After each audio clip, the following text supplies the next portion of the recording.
Rádio Rio de Janeiro, a emissora da fraternidade, passa a apresentar Luz na Penumbra, programa que leva ao seu coração a mensagem da doutrina espírita.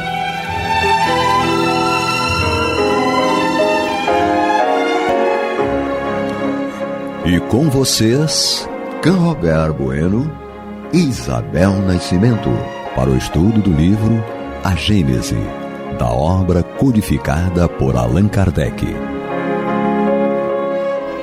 Olá, ouvinte, você internauta que nos acompanha aqui na Rádio Rio de Janeiro, a rádio que todos podem ouvir e assistir, aqui direto dos estúdios na Ilha do Governador, cidade maravilhosa do Rio de Janeiro, iniciando mais uma gravação para o programa A Gênese, no programa A Luz da Penumbra. Então, conosco, conseguimos, aqui Isabel, já vou anunciando a presença dela, conseguimos trazer o Paulo Nagai para fecharmos esse item 62, que foi motivo de dois programas completos de tanta reflexão. E aqui hoje, para encerrarmos esse nosso estudo, Paulo Nagai. Com vocês, Isabel Nascimento. Paulo. Bom dia, boa tarde, boa noite a todos que estão nos ouvindo aqui na Rádio Rio de Janeiro, a rádio de toda a família. Hoje, acho que a gente finaliza, essa semana a gente vai finalizar os dois últimos parágrafos do capítulo 1 do item 62 do livro da Gênesis, e a gente ficou muito feliz de ter conseguido trazer o nosso convidado Paulo Nagai para essas reflexões, e essa semana ele está aqui de novo com a gente. Eu já vou passar a palavra para ele, só queria lembrar a todos que esse é um programa gravado aqui nos estúdios da Rádio Rio de Janeiro, mas que, apesar de ser gravado, vocês podem interagir com a gente através dos canais da rádio. Vocês podem mandar um e-mail, mandar suas perguntas, seus comentários, que dentro do possível a gente vai retornar para vocês, tá bom? Seja muito bem-vindo mais essa semana, Paulo. Que bom ter você com a gente. Muito obrigado. É ótimo estar aqui também, principalmente para a gente fechar o 62, né? O capítulo 1, item 62, que hoje com certeza a gente vai conseguir. Um grande abraço para todos. Paulo, cuidado. Lembre-se que a gente tem que experienciar este capítulo, a gente tem que experienciar as obras que a gente tem, né? Mas hoje falta muito pouco mesmo. Então aqui, retomando a leitura, Paulo, vamos fechar então? Vamos lá. Esses são, em resumo, os resultados da nova revelação. Ela veio encher o vazio provocado pela incredulidade, levantar os ânimos abatidos pela dúvida ou pela perspectiva do nada, e dar a todos a coisa a sua razão de ser. Esse resultado deixa de ter importância apenas porque os espíritos não vêm resolver os problemas da ciência, dar conhecimento aos ignorantes e meio aos preguiçosos, mas enriquecerem-se sem trabalho, essa é a questão que fica. Entretanto, os frutos que o homem deve retirar dela não são somente para a vida futura. Ele os colherá sobre a terra pela transformação que essas novas crenças devem necessariamente operar no seu caráter, nos seus gostos, nas suas tendências e, por conseguinte, nos hábitos e nas relações sociais, pondo fim ao reino do egoísmo, do orgulho e da incredulidade. Elas preparam o do bem, que é o reino de Deus. Gostaria que você comentasse esse parágrafo, Paulo. É exatamente o que a gente espera que o Espiritismo faça como instrumento. Não que todo mundo vai ter que ser espírita, porque essa visão, a própria ciência, ela vai reconhecer que o que o Espiritismo trata é da lei de Deus, uma lei que rege todo o universo. E essa lei, ela tem a parte material e a parte moral, e uma está ligada à outra. Então, não vai ter saída para nós, seres humanos, se não enxergarmos isso. E aí tem umas visões ainda distorcidas do que isso representa. Por isso a importância desse capítulo 1, de entender o esforço.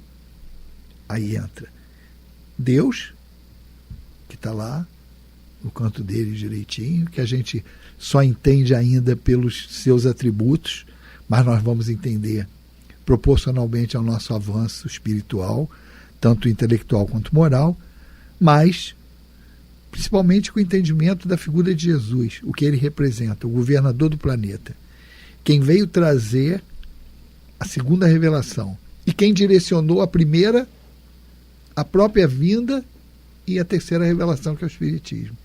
Então, são informações vindas nos tempos devidos para proporcionar à humanidade uma visão mais geral do que é estar na Terra. Então, isso é muito importante para a gente, ter esse entendimento, essa visão de que o que a doutrina espírita traz, ela é como o universo funciona, como funciona a lei de Deus. Isso vale para qualquer parte do universo. E nós temos a cola para podermos subir os degraus com uma perfeição. E se a gente tiver juízo, a gente segue. Então, porque já é um problema muito difícil.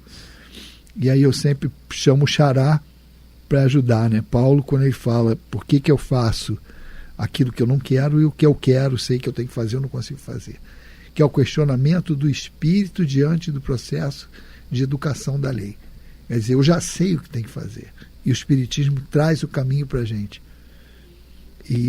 Mas aí, a parte principal começa depois, que é justamente colocar em prática aquilo que a gente já sabe como é. Então a régua está no ponto certo, a lei é isso aqui. E durante muito tempo a gente baixou a régua para acomodar a lei ao nosso comportamento. E hoje a gente já tem a visão, através do Espiritismo, que a régua está no lugar certo. É aqui, mas eu não tenho condição de fazer agora. Mas eu tenho, minha meta tem que ser essa. Eu não posso baixar, nivelar por baixo para que eu justifique o meu comportamento. Eu tenho que entender a minha inferioridade. Eu ainda não consigo fazer tudo. Mas não tem jeito, amigo. O processo é esse mesmo. Porque é diferente de hipocrisia. Uma coisa é você, porque vê só a definição que os espíritos colocam. O que é o verdadeiro espírita? O que caracteriza o verdadeiro espírita? É seu esforço para domar as más inclinações e o seu esforço para evoluir moralmente. Então isso tem a ver com o quê? Exatamente o que ele bota aqui. Isso vai estourar o entendimento disso, vai fazer com que a gente tente mudar o nosso caráter. Isso vai estourar onde? Na mudança de hábitos, nas relações sociais, que vai ser a prática. Então não tem jeito. Ou a gente entende que tem que fazer esse esforço, mas para fazer esse esforço ele ser eficiente, eu tenho que reconhecer qual estágio que eu estou. E não ficar de mimimi, não, isso não. Porque hipocrisia é eu enganar o outro, eu querer mostrar para o outro que eu não sou. Agora, eu tenho que admitir, eu não faço tudo o que eu falo. E às vezes o pessoal fica meio assim, não. Milímetros, né? Milímetros, porque o que é a definição? Eu dou a definição, pelo menos, no que diz respeito a mim, como palestrante, como quem vai lá fazer estudo. É o cara que é cara de pau suficiente para subir na tribuna e falar do que não faz. Algumas coisas que não faz. Ih, rapaz, ele é o me correto. Enquadrou aqui. Não, todos nós. Todos nós não, estamos enquadrados, certamente. Quem tiver o mínimo de consciência é isso. Aí quem quiser falar alguma coisa, fala assim, tá legal. Quem vai fazer o estudo do Evangelho, amai os vossos inimigos? Geralmente o pessoal está com a mão no bolso, né? O pessoal está com a mão no bolso. Isso me fez lembrar aquela parábola. Tem que pular. Da mulher adúltera, né? Cadê o cara? Não apareceu. O cara não apareceu. Não aparece. E os outros todos ali querendo jogar a pedra. E quem não tiver nenhum pecado, que atire a primeira pedra. Foram saindo os mais idosos. Essa observação é interessante, que ele bota, e foram saindo aqueles mais experientes, que tem mais juízo. Exemplo, tipo assim, eu tenho no acervo aqui... Não tenho como tacar pedrinha. No acervo aqui já está cheio, né? Você fez uma colocação e eu vou... A língua portuguesa, ela traz uma série de pegadinhas, né? Então eu vou colocar aqui, é o ser humano, segundo você fez a tua reflexão, é o ser humano aprendendo que o ser espiritual é um ser espiritual e não apenas o estar em humanidade, é ser e estar. Aquela velha pegadinha que a gente tem e que traz esse imediatismo, né, Paulo? Para a gente... Prepara aí, Isabel, porque é contigo o segundo parágrafo e vai finalizar. Nós estamos aqui agora com praticamente 10 minutos do programa. Gostaria que você finalizasse esse último parágrafo e entregássemos para o Paulo.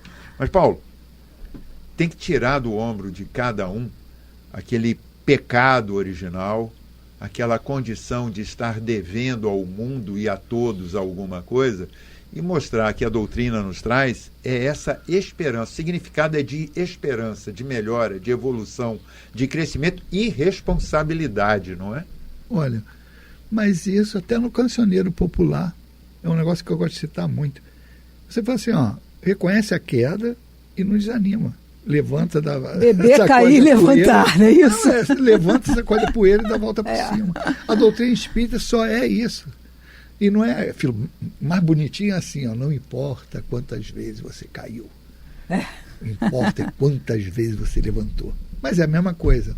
Uma no Chico tem uma passagem, né, quando chegaram para ele assim, Chico, estou desesperançado, sigo a doutrina, mas acontece tanta coisa na minha vida. O que eu tinha eu perdi, o que eu tinha construído se foi, como se as águas da vida tivessem levado.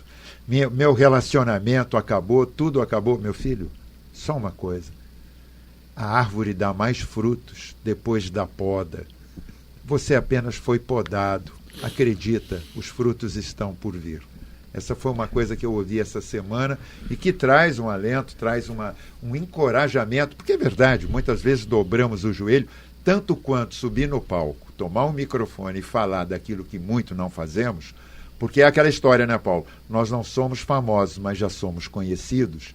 Então isso já cria um aguilhão para que tenhamos um comportamento, pelo menos em público, mais seguro, mais contido, e aí vem um aprendizado, mas é esperança. Assim, eu acho que não dá para se falar de doutrina que não traga aos corações daqueles que nos alcançam agora, na nossa gravação, que não seja a doutrina da esperança.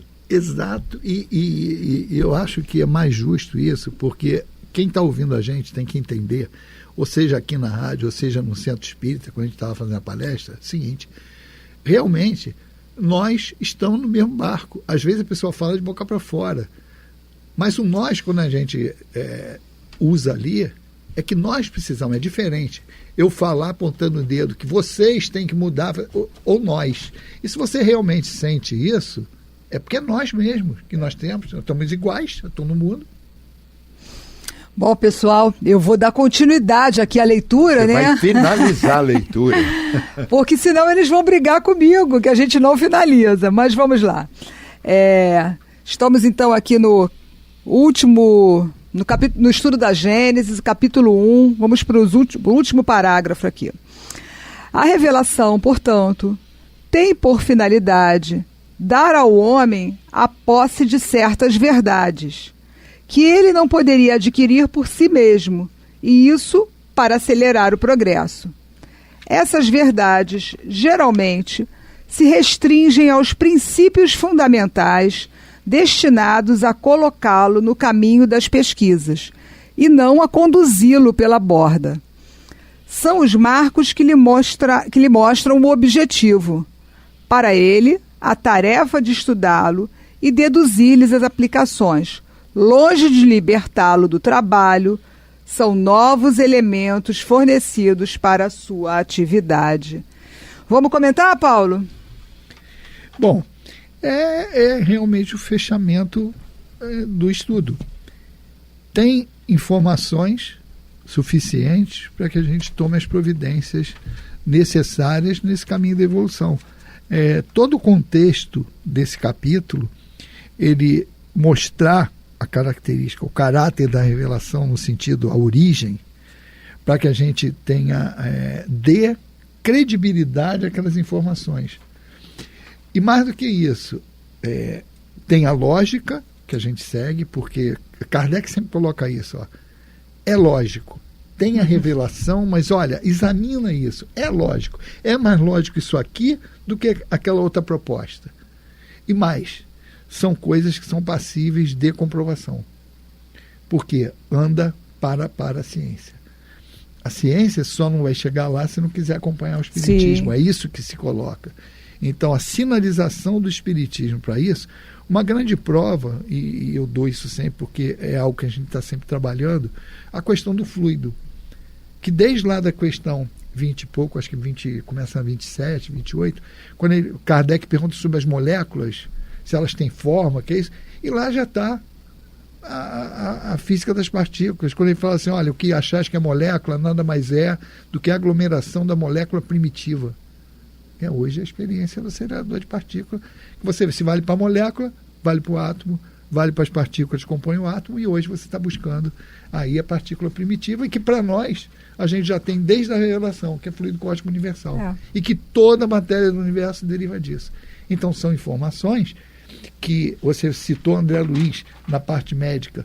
Muitas coisas que André Luiz falou lá, hoje a ciência já está comprovando, e tanto que as faculdades, as universidades estão buscando as obras de André Luiz, estudando, porque ali tem muita revelação da área médica e de outras áreas também.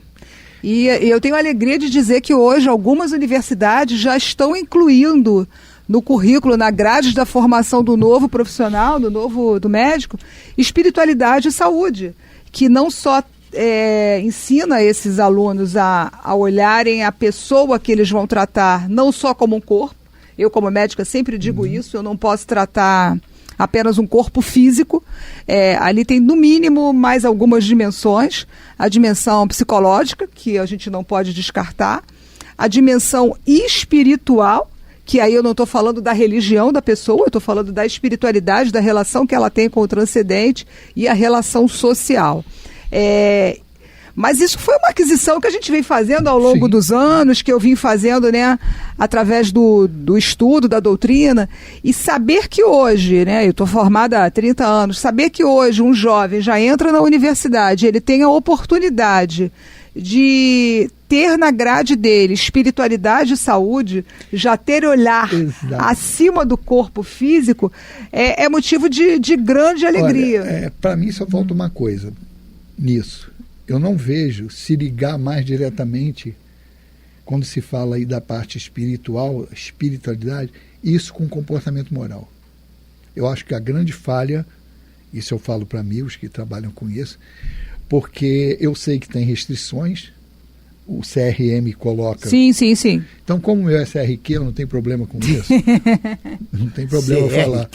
De químico, ele é químico. Exato, Mas, assim, eu sempre falei da matéria com a revelação espírita, e sempre olhei isso. Então, falta, para mim, aquela...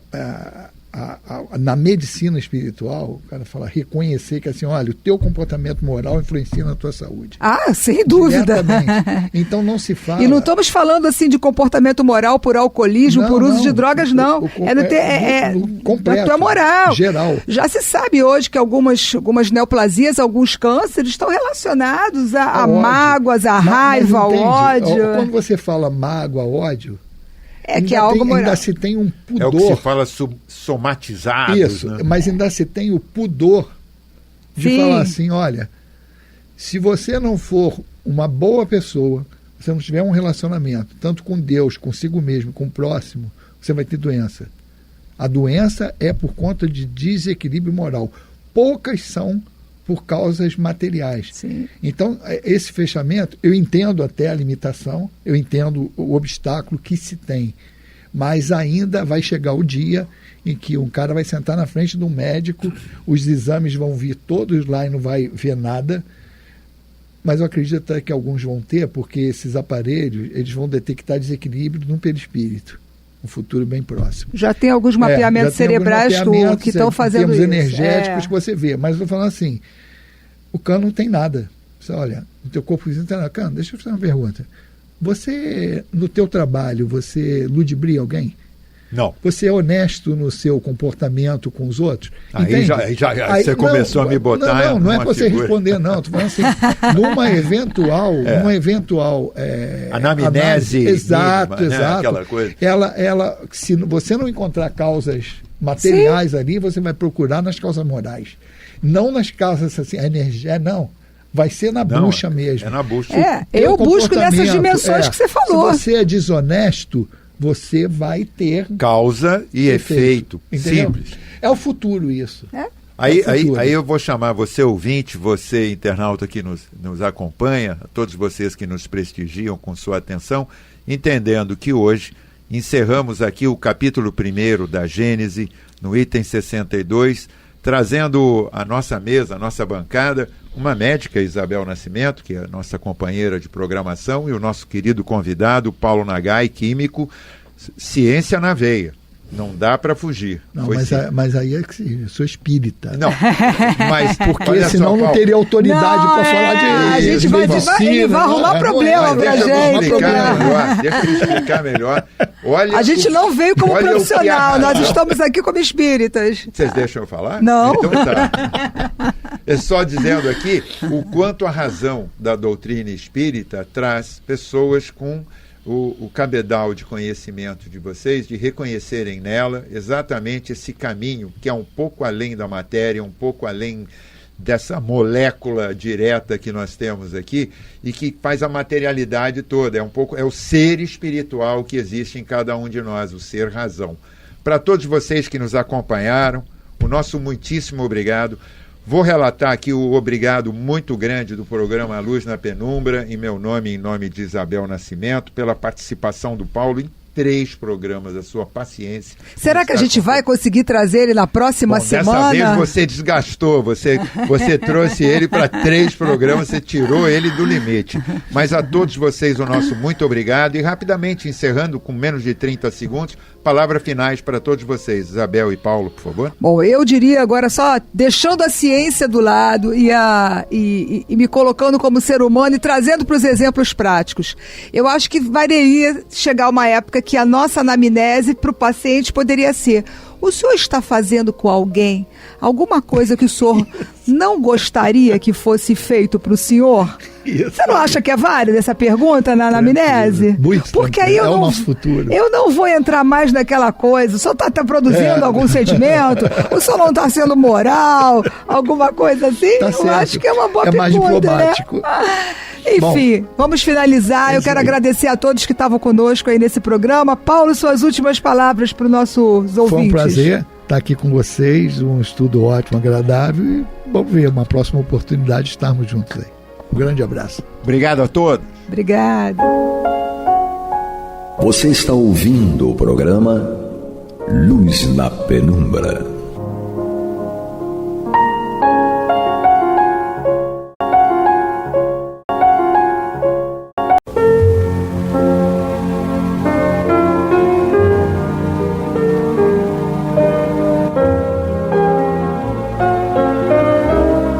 A Rádio Rio de Janeiro está levando ao seu lar e ao seu coração a mensagem consoladora da doutrina espírita, através do programa Luz na Penumbra.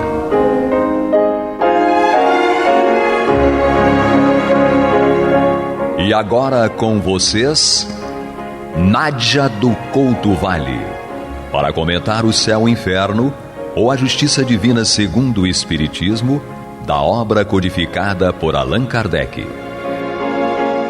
Amados e amadas ouvintes e internautas, que a paz de Jesus permaneça conosco hoje e sempre e nos abençoe o estudo conjunto que costumamos fazer e damos início a mais uma edição aqui neste momento pela Rádio Rio de Janeiro, a emissora da Fraternidade, no programa Luz na Penumbra, para estudarmos esta obra, O Céu e o Inferno, ou a Justiça Divina segundo o Espiritismo. Estamos no capítulo 2, que o nosso querido codificador titulou Temor da Morte. Então, nós continuamos esse estudo, inicialmente meditando sobre o momento que vivemos, porque acabamos de entrar no outono. Folhas caem mortas. Inspiram poetas e compositores de música clássica e popular. Ou seja, conseguimos ver poesia na morte vegetal. Mas nós, na verdade, também precisamos nos disciplinarmos, nos educarmos para também desenvolvermos um olhar detalhado, consciente, equilibrado sobre esse ponto no mundo hominal, quando há, como nós sabemos, sobressaltos, hesitações, medos, até diante da perspectiva da morte, porque neste momento nós temos a iminência da morte, às vezes provocando enormes desequilíbrios. O homem, efetivamente, tem um sentimento inato do futuro. Já estudamos isso no primeiro capítulo e nós estamos no segundo. Então, o homem tem esse sentimento inato do futuro e, naturalmente, com relação a essa, na verdade, é uma outorga de Deus, porque não há nenhuma distinção de posição social ou de quaisquer outras naturezas, porque desde o selvagem até o homem mais desenvolvido, espiritualmente inclusive, há uma intuição natural, incalcada, incrustada no psiquismo profundo da criatura, no sentido de que há essa compreensão de que a morte não é a última fase da vida, de que os nossos entes queridos não estão perdidos após a morte do corpo físico, pois a crença na imortalidade é intuitiva, naturalmente atravessando todos os tempos e as fases evolutivas do espírito humano. E essa intuitiva crença na imortalidade da alma é mais generalizada ainda do que a crença no nada. Deste ponto de vista, nós vemos que o homem que acredita no nada tem, ou geralmente tem, na maior parte das vezes tem, um amor, um apego às coisas terrenas, o que faz com que ele desenvolva temor da morte, porque aí é o temor da perda dessas coisas materiais. Mas acontece então que nós precisamos pensar de onde vem então esse temor da morte. Já vimos que pode vir através ou por conta disso, como consequência do amor, apego às coisas terrenas, mas é um efeito, esse temor da morte, é um efeito da sabedoria da providência. Portanto, temer a morte, dependendo do ponto de vista, é uma outorga de Deus por sobre cada um de nós, criaturas de Deus. Por que isto acontece? É porque a sabedoria, a providência divina tem, na verdade, que é necessário que haja esse freio. E o freio é o temor da morte. Por quê? Então, nesse caso, o homem teria a tendência, sem esse freio do medo da morte, de deixar prematuramente a vida.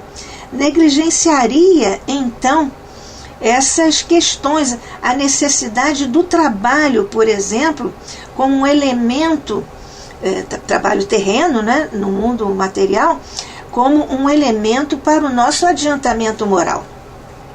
Portanto, essa também pode ser, e por isso o ponto de vista é bastante importante para termos sempre sob nossa análise.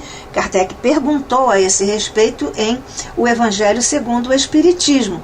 Portanto, tanto é por causa do apego às coisas terrenas, como também é uma benfeitoria, digamos assim, uma bênção de Deus para nós não abandonarmos a vida terrena, a existência terrena, porque nós precisamos dessa experiência carnal para nos desenvolvermos, nos adiantarmos. E por isso Jesus nos ensina, Kardec nos ensina, porque é próprio da lei de Deus, o instinto da conservação, que é, a rigor, comum a todos os seres viventes, Nós vemos que todos os animais, por exemplo, tendem a se esconder, a se preservar, a se proteger quando estão em perigo. Por falar em instinto de conservação, esse é um objetivo da lei de Deus para com todas as suas criaturas, que somos nós. Kardec indagou a esse respeito em O Livro dos Espíritos, aqui na terceira parte, uma parte na qual o nosso querido codificador Allan Kardec nos fala sobre as leis morais. A lei da conservação é uma lei moral. Kardec indagou aos espíritos orientadores da humanidade a pergunta que tomou o número 702 em O Livro dos Espíritos. É lei da natureza o instinto de conservação? E eles responderam ao nosso codificador: sem dúvida. Todos os seres vivos o possuem, qualquer que seja o grau de sua inteligência. Nuns é puramente maquinal, raciocinado em outros. Na pergunta seguinte, Kardec indaga: com que fim outorgou Deus a todos os seres vivos o instinto de conservação? E os espíritos superiores responderam: porque todos têm que concorrer para o cumprimento dos desígnios da providência. Por isso foi que Deus lhes deu a necessidade de viver. Acresce que a vida é necessária ao aperfeiçoamento dos seres. Eles o sentem instintivamente, sem disso se aperceberem. Por isso que é um instinto a nossa providência, todos os nossos atos, os nossos impulsos para conservarmos a vida. E muitas vezes nós fazemos isso tanto no plano do instinto, como outorga de Deus, que nós nem nos apercebemos que estamos dando curso ao instinto de conservação divinamente plantado em nosso psiquismo profundo. Sobre os meios de conservação, o nosso codificador indaga ainda dos espíritos superiores. Pergunta 704. Tendo dado ao homem a necessidade de viver, Deus lhe facultou em todos os tempos os meios de o conseguir? Certo, respondem eles. E se ele os não encontra, é que não os compreende, o homem não compreende. Não fora possível que Deus criasse para o homem a necessidade de viver sem lhe dar os meios de consegui-lo.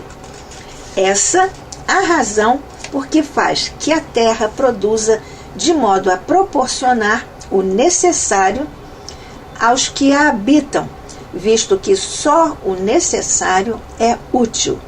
O supérfluo nunca o é.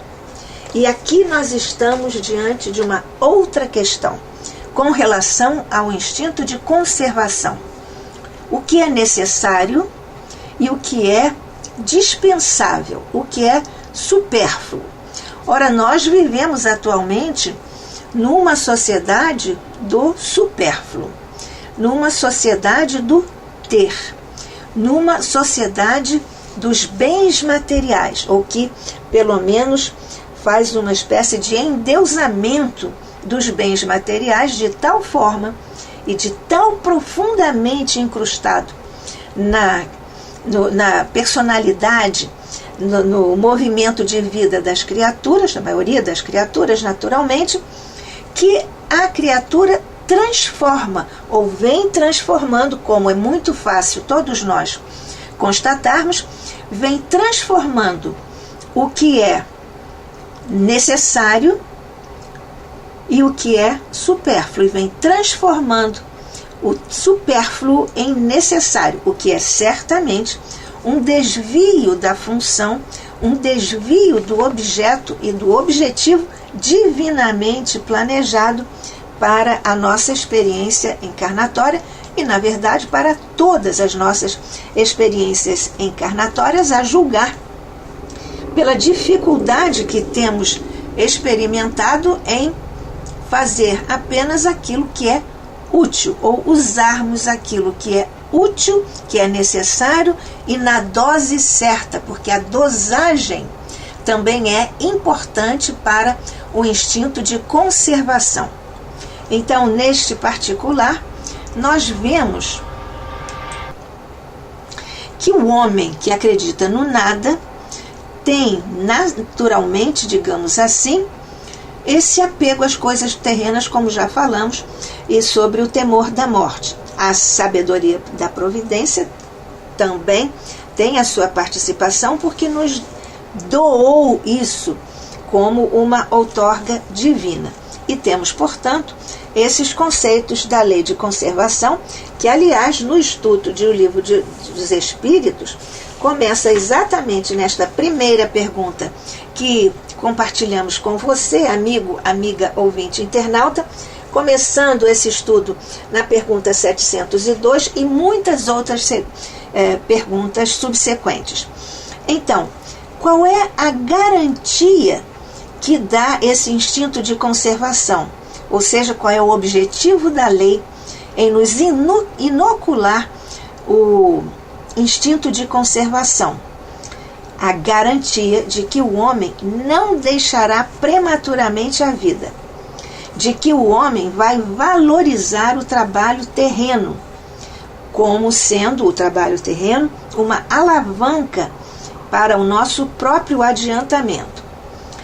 E no caso dos povos primitivos, que nós costumamos dizer equivocadamente que são povos inferiores, a julgar por algumas conquistas que eles revelam no seu modus vivendi e na sua escala de valores, na sua forma de estar no mundo.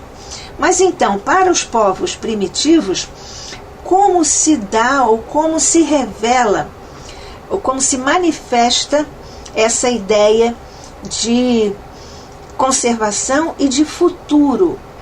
Porque, na verdade, quando os indígenas, por exemplo, cuidam muito da floresta, é porque eles todos dizem, e isso é amplamente conhecido em gravações, telematérias e filmes, porque eles querem que a floresta continue a lhes dar alimento, frutos, pesca, flores e abrigo.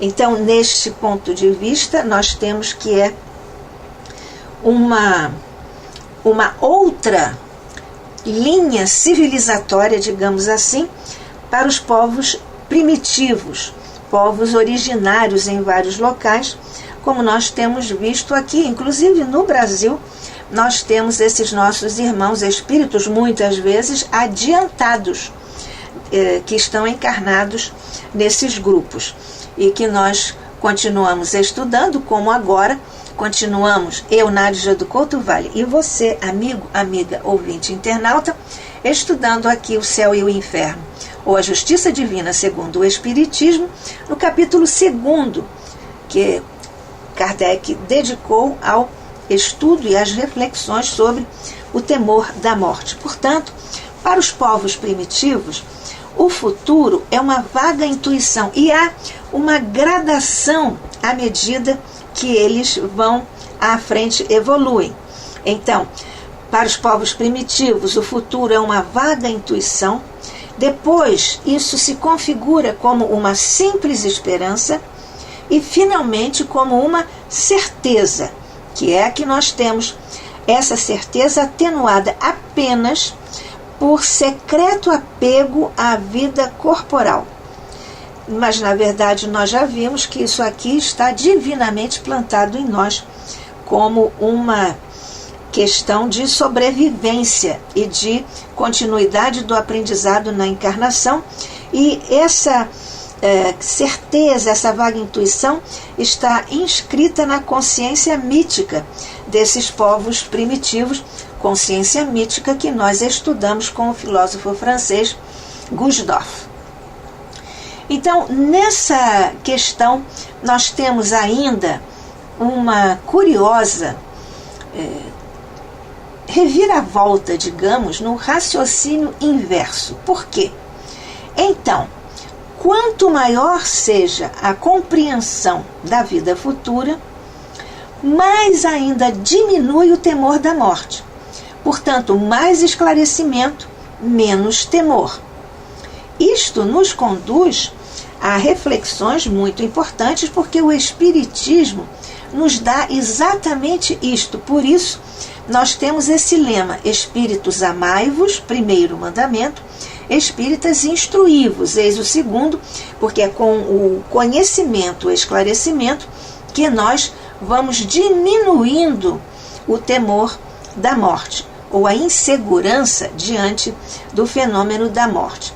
Portanto, o homem com esclarecimento sobre sua missão terrena aguarda o fim, como nós espíritas devemos aguardar, com calma, com resignação e com serenidade. Tudo pelo futuro, sem desprezo do presente, porque o presente é necessário ao nosso adiantamento material, intelectual e moral. Portanto, a certeza que nós temos aqui, ou que o homem tem aqui, é sempre de reencontrar os amigos depois da morte, do corpo físico, naturalmente. Também é uma certeza de reatar relações que essa criatura, ou que o homem, tivera na terra. Também uma certeza de que não perdeu um só fruto do seu trabalho na terra. E também a certeza de que há uma permanente, incessante necessidade ou crescimento ou desenvolvimento da inteligência e da sua trajetória rumo à perfeição relativa apenas a Deus. E há também essa outra certeza, a certeza da solidariedade entre vivos e os chamados mortos, nós chamamos desencarnados. Ou seja, consequentemente, isso é para o homem desenvolver a paciência para esperar, a coragem para suportar as fadigas transitórias na vida terrestre. A fraternidade e a caridade têm, então, esse fim, essa razão de ser, tanto no presente quanto no futuro. Mas nós estamos falando da origem do temor da morte. E isto, naturalmente, nos conduz a uma série de outras questões. Por exemplo, sobre o que já ficou depreendido dos comentários anteriores, a noção insuficiente a respeito da vida futura, coisa que o Espírito nos dá de forma mais do que suficiente. Também essa origem pode ter raiz no receio da destruição total, quando então todos os afetos, os amores, as conquistas intelectuais, cognitivas e morais estariam completamente destruídas. Esse receio é uma outra questão que alimenta esse temor da morte lá na sua origem.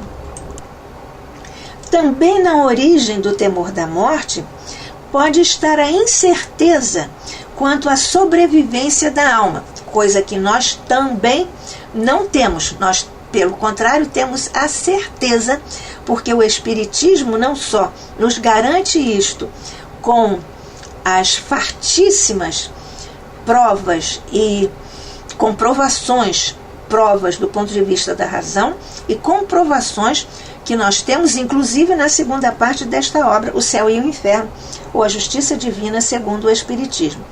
Também aqui, uma outra questão relativa à origem do temor da morte é exatamente esse secreto anseio por uma sobrevivência, que diz respeito, é uma espécie de chip que Deus colocou em nós, para nós não abandonarmos a vida, a existência terrena. Mas há naturalmente causas, circunstâncias facilitadoras do temor da morte. Nós sabemos disso, por exemplo, com as fantasias infantis sobre a vida futura. E a esse respeito, do ponto de vista da área da educação, temos sempre que lembrar o que é altamente desrecomendado, é pernicioso, é prejudicial à vida e ao psiquismo infanto-juvenil, quando adultos, às vezes até para controlarem a criança e o jovem, apresentam figuras fantasmagóricas, dão às crianças e jovens determinadas histórias e situações sobre o escuro, sobre a morte, sobre o policial que vai chegar para levá-la, para prendê-la, e assim, subsequentemente, instala-se essa incerteza. Portanto, a forma de se apresentar a vida futura para contentar inteligências pouco desenvolvidas é altamente prejudicial em todas as faixas etárias. E isso, aliás, também, diga-se de passagem, mas com muito relevo, que isso não satisfaz a razão esclarecida dos pensadores refletidos que seguem a lógica e os dados da ciência. Portanto, que esses seres, essas criaturas, os cientistas, os filósofos e outros que estão também bem esclarecidos, que rejeitam as supostas verdades, porque estão apresentadas como verdades absolutas, e esses princípios podem ser contestados pela lógica e pelos dados da ciência, que foi exatamente o fenômeno que ocorreu quando o nosso querido codificador Allan Kardec ofereceu ao mundo esta grande aula magna para a humanidade, que é a codificação da doutrina espírita, apresentando linhas argumentativas que não são contestados pela lógica nem pelos dados da ciência, quando foram e têm sido cogitados ou contestados em outras linhas teológicas.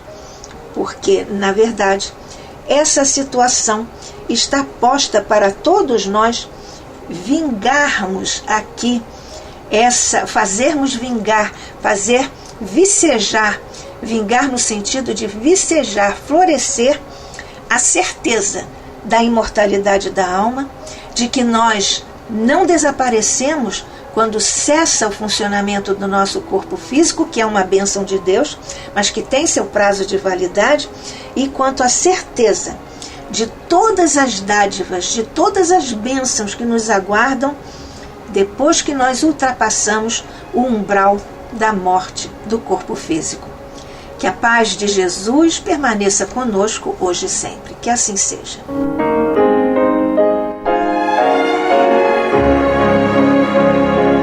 E vamos ouvir agora a prece de encerramento de nosso programa, na voz de Geraldo de Aquino. Jesus, dá-nos coragem para a luta, piedade para os insultos e misericórdia para as injustiças e ingratidões. Limpa nossa alma de inveja e ambições mesquinhas, de ódio e de vingança o nosso caminho.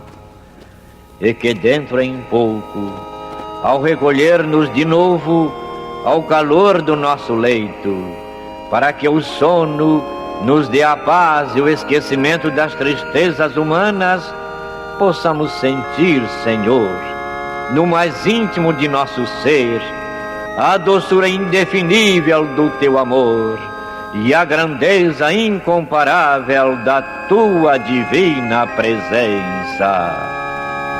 Que assim seja.